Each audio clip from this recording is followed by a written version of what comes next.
Chegou a hora de mais um podcast, o podcast Mulher Palestrante, onde eu trago mulheres que vão te incentivar a conquistar os palcos, mas não é necessariamente o palco com o microfone na mão dando uma palestra. É o palco da sua vida. E é sobre esse tema que a gente vai conversar hoje, porque para a gente conseguir assumir os nossos papéis de mulheres, nós precisamos estar bem em todas as áreas da nossa vida e principalmente emocionalmente. E é sobre isso que a gente vai conversar hoje com a convidada que é escritora do livro Elas Conectam, Valquíria Valério. Já está aqui, veio para Curitiba, ela que veio de Sorriso, no Mato Grosso, longe para Chuchu, mas está aqui, fez o lançamento do livro com a gente e veio nos prestigiar. Estamos gravando este podcast aqui em Curitiba, mas ele vai ser transmitido para o mundo. Então você que está nos acompanhando, já coloca nos comentários de onde você está assistindo essa entrevista. Seja muito bem-vinda. Obrigada. Um prazer estar aqui com você. Eu agradeço você aqui com a gente, você fazendo parte do livro, contando a sua história. E foi o que eu falei, né? Veio de longe pra Chuchu. Quantos quilômetros são? Dá um pouquinho mais de 2.000. Uau! Mas quando a gente tá em busca do propósito e levando a nossa missão, o quanto é lindo atravessar toda essa quantidade de quilômetros, mais de 2.000 quilômetros, e a gente ter você aqui. Quero que você comece contando pra gente quem que é a Valquíria. Quem é a Valquíria? A pergunta que é um pouco difícil de responder, não é verdade? É tão fácil falar do outro, mas falar de nós mesmo é mais difícil. Mas então, eu sou a Valquíria Valério, né, como você disse, psicanalista e terapeuta integrativa. E hoje já sou avó também, né? Então sou filha, esposa, mãe, avó. E estou nessa trajetória aí das terapias, curando dores emocionais, né? Dores da alma. Em 2020, né? Quando eu migrei para esse mundo das terapias. E desde então me desafio, né? Constantemente, sempre evoluindo e buscando o melhor para os meus pacientes. Atendendo transtornos graves. Desde o início eu me apaixonei pelos transtornos graves, então é o meu carro-chefe hoje, digamos assim. Vem muitos casos para mim, assim, terapia de luto, suicídio, né, enfim, essa especialidade é abuso. Eu atendo muito abuso. É incrível como nesse meio, para mim, por todos os dias, né, chega a ter dia que chega no final do dia, todos os casos teve abuso. Todos os casos que eu atendi. Então, de 10 pacientes, 7 foram abusados, pelo menos. E é homem e mulher, tá? Porque eu atendo os dois, né? Então, é algo assim que está aí e muitas vezes as pessoas nem imaginam, né? Quando, às vezes, a gente conversando e a pessoa fala, nossa, eu não imaginava, eu pensava que era só comigo. Então, isso é muito importante, né? A gente trazer para as pessoas. Você vai ver que ela não está sozinha, né? Que isso existe e é tão comum. E quando você tomou a decisão de se tornar terapeuta, ajudar outras pessoas, como que foi assim a virada de chave? Tomei a decisão a partir desse ponto. Devido a eu ter passado, né, por questão do câncer, que depois a gente vai falar sobre isso, então eu comecei a ver que tinha algo ali por trás do câncer, por exemplo, né? Não só do câncer, todas as doenças, mas no câncer, porque eu passei um período ali no hospital do câncer de Barretos, onde eu chegava a visitar 3 pacientes por dia, porque falecia, depois colocava outro, depois outro, no mesmo apartamento ali, que ia tirando, né? E eu buscava conversar com essas pessoas e entender o que tinha acontecido antes do câncer. Porque eu ligava o câncer que a minha mãe tinha tido com a história de vida dela, com as emoções dela. E eu também, né, tinha tido câncer e também havia algo ali que me despertou. Então, quando eu comecei a enxergar que por trás da doença existia uma causa emocional, isso me fascinou. Eu falei, uau, como que é isso, né? E de repente, né, quando iniciou ali antes um pouco da pandemia, eu comecei a assistir uma coisa e outra, fui me interessando e já comecei a fazer um curso das terapias e psicanálise e fui só evoluindo, fazendo vários cursos, né? E já comecei a atender, então em 2020 já comecei a atender alguns casos e realmente foi se comprovando, né? Por trás das enfermidades sempre tem a raiz emocional, né, um sintoma. E a gente consegue ajudar muito o paciente quando a gente entende um pouquinho essa relação. Porque uma coisa é eu trabalhar as emoções com o que você traz para mim, que você sabe da sua vida. Outra coisa completamente diferente é eu vir conversar com você e trazer, como você mesmo fala, tantas chaves, né? Ali vai para você, clique, clique, clique, vai só abrindo, né? Tipo, buscando isso no seu inconsciente. Porque nós armazenamos, né? A maioria está no inconsciente das informações. Então, quando a gente acessa isso, a gente tem ferramentas para acessar. E quando você acessa, a pessoa só começa a ser só assim, uau, como assim? Eu carregava isso e não sabia, né? Enfim, mas o que verdadeiramente me trouxe foi quando eu percebi que tinha tudo a ver. Essa questão das doenças físicas, né? Que é a psicossomática, né? O corpo, ele somatiza as emoções. E por onde as pessoas precisam começar a olhar mais para essas emoções para que não somatize e não se transforme em doenças, por exemplo? Então, contrata o meu serviço. Excelente, é isso mesmo. Brincadeira. Tudo, como eu disse, basicamente tudo tem um fundo emocional quando começa, né? A gente tem a questão da genética, por exemplo, né? As pessoas falam-se muito da genética, como por exemplo, eu uso o câncer porque eu tive câncer. Então, por conta do câncer, se você senta na frente do médico, mas outras doenças também, você sabe disso. Sentou ali, o que ele vai perguntar? Pode ser uma diabetes. Tem alguém na família que tem? Né? Tem tal. Só que eles não falam pra gente, a probabilidade, né, genética é de apenas 5%. De uma pessoa ter uma doença genética, tá? É em torno de 5%. E mesmo assim, para que essa doença venha a se desenvolver, né? Se nós tivermos esse ambiente favorável, senão não vai desenvolver. Não sobra para genética quase nada, sabe? Então é bem difícil, porque isso na epigenética já é comprovado. Existem estudos que eles fazem com ratinhos, né? Que mostra que muda completamente a ambiência, o lugar que vive. Pegaram, né, tem essa história aí na internet, se buscar tá ali, pegaram uma família, 2 ratas, né, no caso, e uma rata muito estressada, essa mamãe estressadíssima com os ratinhos dela ali. Eu vou falar assim que nos dias de hoje, aquela mãe que fica só no celular, que não faz comida pros filhos, que não cuida mesmo, né? Que não tem aquele afago, que não curou as suas emoções, né? Na verdade, transfere pros filhos. Então, é propício a depressão, pensamento suicida, ansiedade. E a outra família ali, uma família equilibrada, aquela mãezona, sabe? Com as emoções curadas, que tá ali com o filho. Esses filhos, a probabilidade dele ter depressão, ansiedade é mínima. Essa família aqui. Então, isso aqui é genética, né? Vamos falar ali da genética, aí vem a epigenética. Fizeram o quê? Trocaram os filhotes de lugar, com a mesma mãe. Trocaram. E o resultado foi fascinante, quando identificaram que os filhos da mãe, essa mãe aqui emocionalmente curada, os filhos desenvolveram ansiedade, depressão, transtorno de pânico, sabe, aceleração, e os outros não, da rata que foi para cá. Então, onde está totalmente essa genética, né? Que é que comanda, né? O dia a dia, o nosso ser como um todo. A epigenética comprova que não é bem assim como a gente pensa. É tudo aqui. E como conseguir daqui gerir as emoções que estão no nosso coração? E falando principalmente de mulheres que querem viver vários papéis, que querem se desenvolver e precisam ter esse equilíbrio. Quais dicas que você traz? Não é uma tarefa muito fácil. Por quê? Porque geralmente nem nós sabemos. Eu, por exemplo, vivi relacionamento abusivo de 15 anos, né? Assim, foram 2 relacionamentos ao todo, mas o último foram 15 anos, onde foi bem difícil para mim. Eu estava ali no meio daquela situação e não conseguia ver que era o quê? Eu estava vivenciando ali algo que aconteceu comigo quando eu tinha 1 ano, que foi quando minha mãe e meu pai se separaram, né? Então, aquela criança buscava essa figura masculina.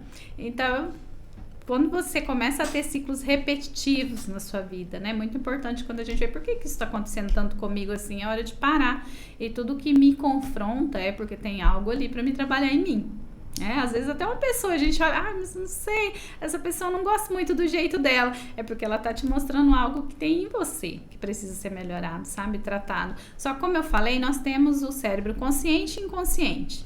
Cerca de 5% apenas está aqui no nosso cérebro consciente, que fica nessa região. Cerca de 95% está aqui no reptiliano, que é um cérebro que inclusive é atemporal. Então, para ele não existe passado e nem futuro, só o presente aqui e agora, tá? Então, o que acontece? Quando eu tenho contato, pode ser até um cheiro. Por exemplo, se eu sofri um abuso nos 3 anos de idade e isso foi traumatizante para mim, o cérebro entendeu que isso ia me matar se eu ficasse lembrando. Então, ele joga para o cérebro inconsciente.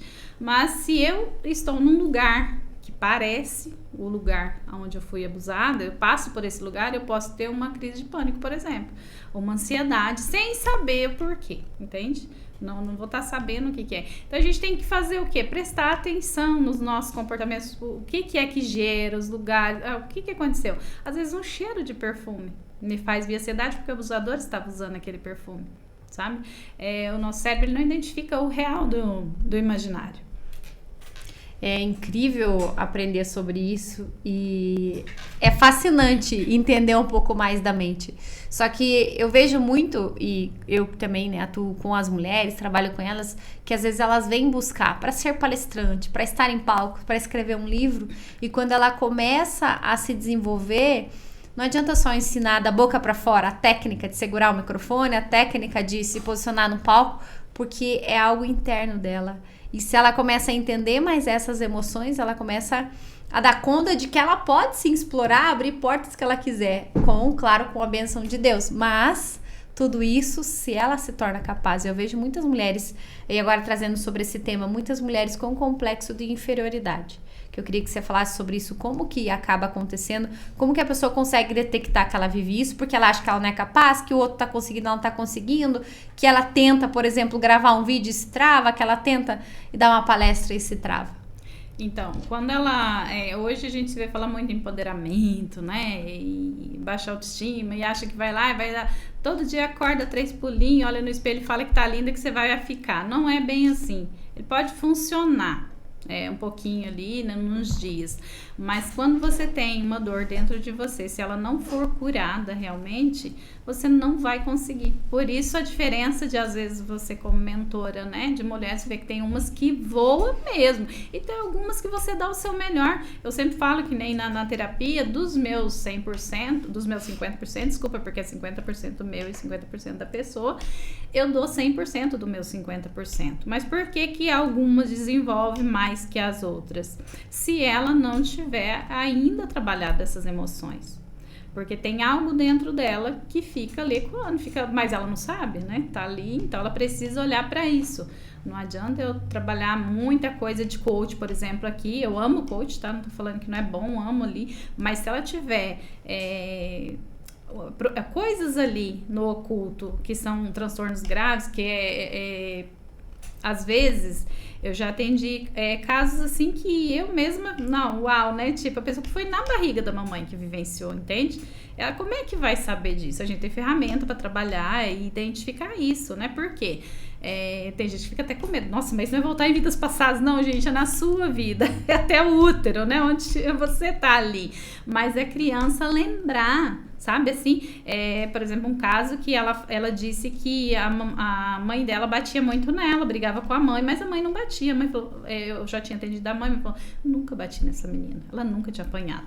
Exceto, na gravidez, ela fechava a mão e dava murro na barriga, porque ela queria abortar. Meu Deus. E essa filha não sabia disso, mas ela tinha sensações de que a mãe batia muito nela. Brigava com a mãe, inclusive. Quando eu fui trabalhar a terapia com a filha, ela falou pra mim, a minha mãe tá me batendo. Eu já sabia da história, mas acontece muito isso quando eu não atendi a mãe, já sei, né? A minha mãe tá me batendo.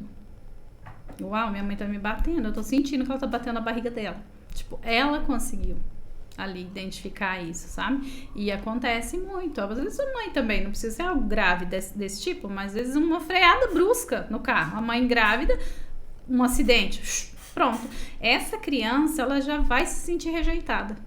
Ela vai ter um sentimento de rejeição, porque ela acha que ela tá incomodando. da mamãe, que é culpa dela, a mamãe tá nervosa, o papai que briga, fala-se às vezes em aborto.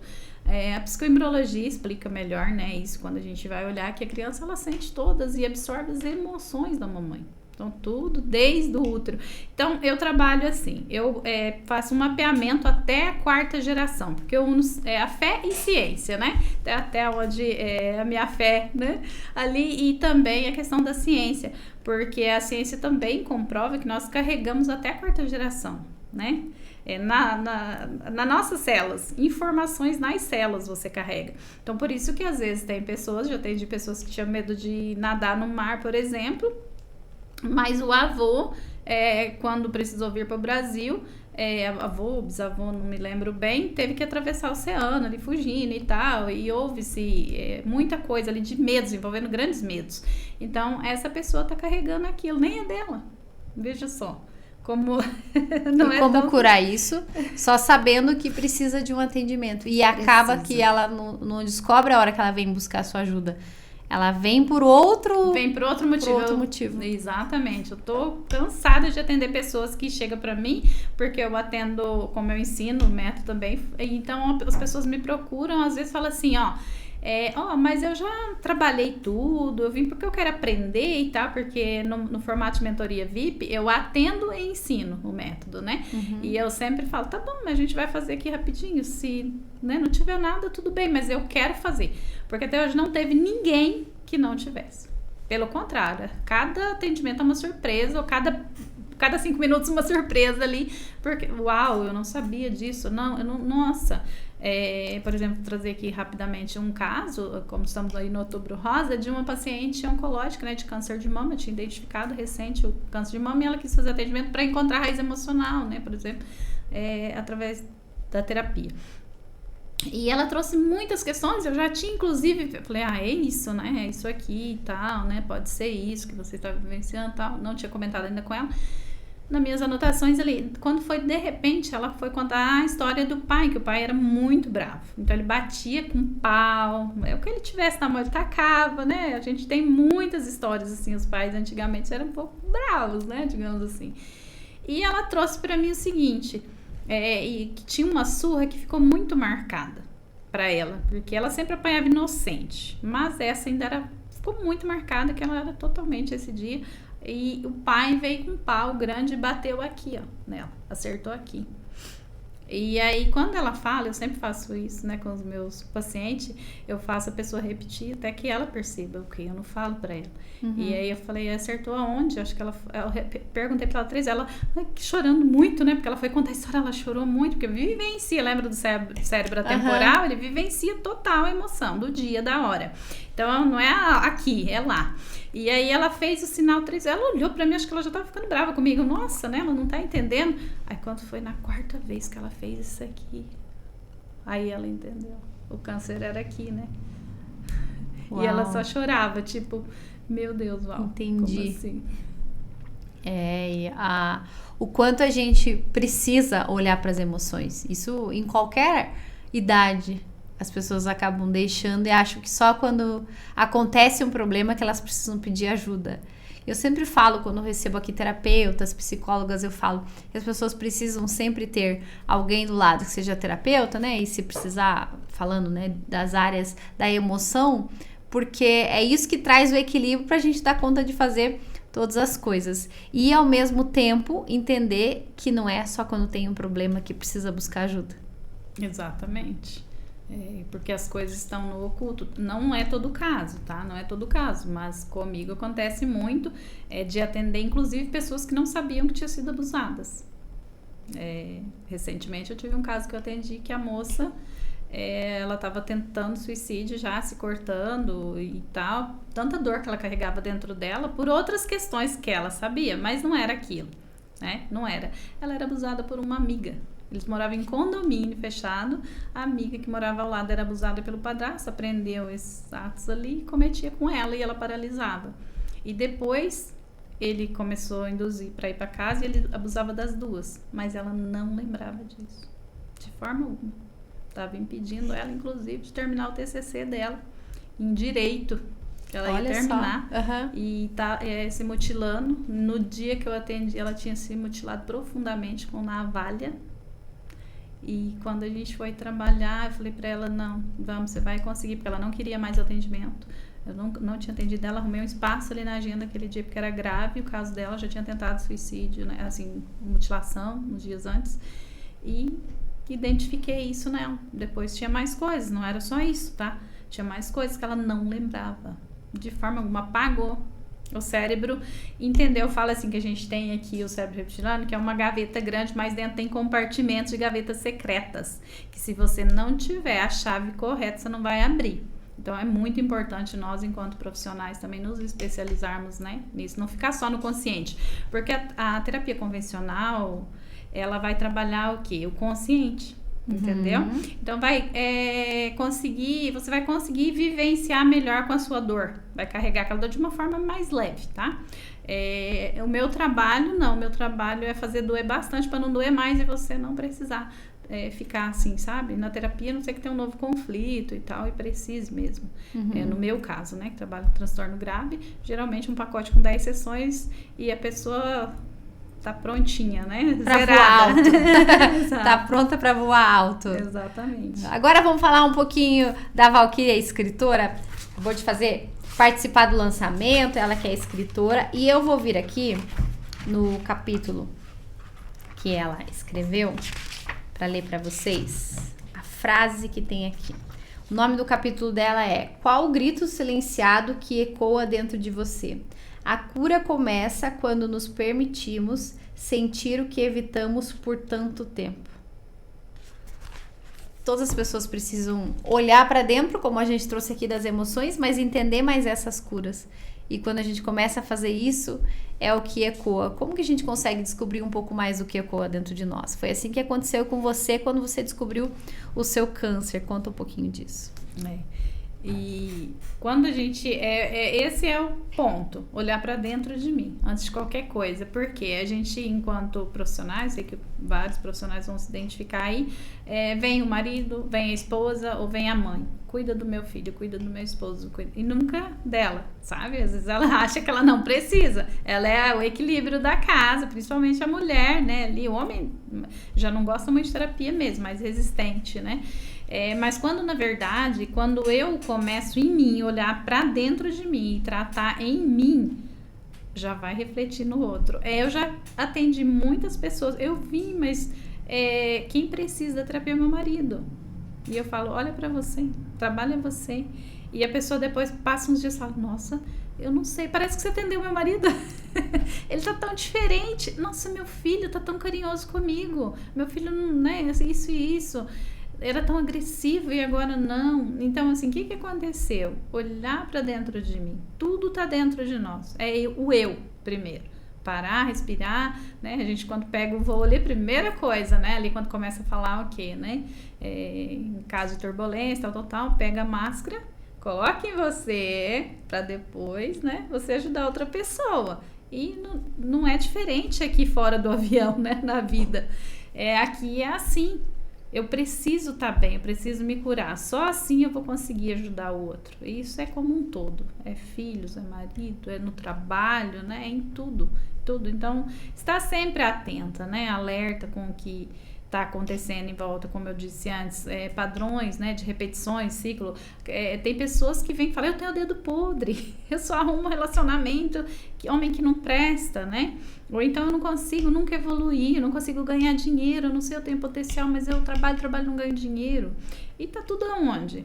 Dentro dela, mas a gente também tem que olhar para essas questões que carrega aí na célula, que às vezes a gente também não tem essa permissão para ir além, né? A gente fica olhando para trás. Por exemplo, tem muitas pessoas que é a primeira da família que alcançou essa posição no trabalho, que fez uma faculdade, que tem um carro talvez, sabe? Talvez até ali a geração passada não tinha. Então ela fica olhando para trás, em vez de olhar para frente. É como se, é claro que isso é inconsciente, tá? Ninguém vai não querer ganhar dinheiro por causa, né? Mas é inconsciente. Então a pessoa fica meio que como se tivesse uma linha, que um muro invisível. Ela vem até um lugar, chega ali, ela não evolui, ela não passa, ela bate ali. Por quê? Se eu for além, será que eu vou conseguir pertencer para essa família? Eu não vou me desvincular dela? né? Então, quando ela entende tudo isso, que ela tem que ter também essa permissão, muitas vezes, por algo que o pai falou, a mãe falou, aí ela vai deslanchar, ela vai conseguir. Então, o segredo é olhar para dentro de nós. Olhando para dentro de nós primeiro, nós vamos sempre conseguir alcançar o nosso objetivo. E dentro do seu capítulo você trouxe a tua trajetória de vida, as conexões, não só a conexão com Deus, mas a conexão da sua profissão hoje, inclusive como você trouxe alguns relatos aqui, que você atende pessoas que estão passando por esse processo oncológico, porque você passou por isso e foi durante a gravidez da sua filha. Foi, então, no 4º mês de gestação, né? Aliás, o nódulo eu percebi no 1º mês. Como eu tinha engravidado, não era tão jovem assim, eu imaginei o quê? Alteração hormonal. Eu sempre tive hábito, quando tomava banho, fazer o autoexame. Percebi, era um carocinho pequenininho, mas era ali, falei, alteração hormonal. Ficou na minha cabeça. Nem entendia de hormônios, mas eu achei que fosse. Mas já procurei o médico, já fiz uma ultrassom. Na época eu não estava no meu estado, estava morando em outro estado, ali na Bahia, em Salvador. E eu fiz o exame, como eu estava com um quadro de pressão alta, que eu acredito que já tenha sido por conta que minha mãe tinha acabado de se diagnosticar e tal. Aliás, estava fazendo ainda os exames, tinha feito uma cirurgia e tudo. Então, eu já estava tensa, a pressão subiu. Então, eu já fui direto na maternidade que trabalha essas pacientes, assim, de alto risco, né? Então, já fez muito rápido o meu ultrassom de mama. Eu não poderia fazer nenhum outro exame por conta da gravidez. E a médica olhou e falou assim pra mim, tá tudo bem, tipo, pronto, é um nódulo aqui, você tem mesmo um nódulo e tal. Mas me deixou assim, totalmente no vácuo, né? Sem saber, mas aquilo me incomodou, me gerou um incômodo. E eu fui em outro médico. O outro médico olhou, disse, também, pra encurtar aqui o caso, eu só soube que era um câncer, assim, que me alertou mesmo no 6º atendimento. Aí eu já estava de 4 meses de gestação. Esse tumor, que era um carocinho assim, que já não era muito pequeno, já era de 5 centímetros. E eram, na verdade, 2, mas interligados. Então, totalizava 5 centímetros, que para câncer de mama é muito grande. Câncer de mama, geralmente, é um grãozinho de ervilha já é grande, né? Porque é um grãozinho de arroz, é muito pequeno. E, no caso, o câncer que eu tive, já estava o tumor com 5 centímetros. Era muito grande, muito grande. Então, tinha que ser tudo para ontem, cirurgia, enfim. E o médico, fui pro médico, ele já colheu a biópsia ali no consultório, coisa também que é anormal, né? Eles mandam pro laboratório de tanta pressa que tinha no meu caso. Era um tipo de câncer relativamente agressivo, HER positivo, que a chance de metástase é muito maior, então também tem esse diferencial. Eu estava lá em todos os percentuais mínimos, sabe? Ali. E já fiz a cirurgia grávida mesmo. Foi tudo muito rápido, né? E até para os médicos aceitarem para fazer a cirurgia grávida deve ter sido bem complicado. O médico, eu falo que foi um anjo que o Senhor colocou na minha vida. Uma oncologia bem pequenininha, porque a cidade que eu moro é pequena, é uma cidade do ao lado. Tava começando, a oncologia era nova nesse tempo ainda, sabe? Mas foi assim, ele falou, vou te operar. Eu falei, doutor, tem uma quimioterapia mais leve pra me fazer, que eu tava grávida, né? Aí ele falou assim, olha, não tem. Aí ele falou, não é que não tem. Tem, mas eu não vou arriscar. Você tem um tipo de câncer relativamente grave. E eu vou aplicar em você uma das quimioterapias mais fortes que existe. Ele falou bem assim. Aí eu, tipo, cabelos, né? A primeira coisa, bebê, né? Que eu pensava. Eu falei, que é cabelo, ainda é grávida, né? A gente se preocupa com o cabelo, coisa assim que hoje, quando eu tenho oportunidade, eu falo, não julgue a dor do outro se ela não for tua. A gente vive ouvindo isso aí, mas às vezes não sabe a intensidade que tem essa fala. Porque quando a minha mãe diagnosticou o câncer, que foi 2 meses e pouco antes de mim, foi a primeira coisa que eu fiquei pensando, porque ela tava com muito medo, que ia tirar a mama e tal. Gente, tem que querer viver, né? A mama, quando não é em você, olha o pensamento. Aí quando é você, aí me doeu demais ter que raspar a cabeça. Pra mim foi bem difícil. Eu fiquei muito bem. As pessoas olhavam assim e pensavam, onde vem essa força? Claro que vem de Deus, porque minha não era. Mas eu chegava na oncologia às 5 horas da manhã, que eu ia da cidade vizinha ainda, chegava maquiada, sabe? De batom, de lenço e brincão de argola. E oncologia é um ambiente de muita tristeza. As pessoas estão ali assim, é um ambiente de morte. As pessoas estão tristes, parece que estão assim, num velório. Todo mundo triste. E eu sempre fui muito chegar conversando. E eu via que as pessoas olhavam assim, de onde que vem isso? E eu sempre fui, né, assim, de chegar e conversar e tal. Então, assim, a gente pode muito ajudar essas pessoas quando a gente... se a gente não tem o que falar, dá um abraço, né? Ai, os irmãos não sei o que falar, então não fala. Porque, de repente, o que você vai falar, em vez de ajudar, vai atrapalhar, né? Porque tem gente que fala, cabelo nasce de novo. Tá, mas você não quer raspar o seu, né? É verdade. Vai nascer de novo. E depois você fez o tratamento, deu tudo certo, sua filha nasceu com saúde. Saudável, né? Hoje tá aí, já vai fazer 12 anos, tá bem. Então, essa precaução, né? De correr atrás, não ficar com um diagnóstico só. Às vezes é o que a gente quer ouvir. Ah, não é nada. Não, busca um segundo.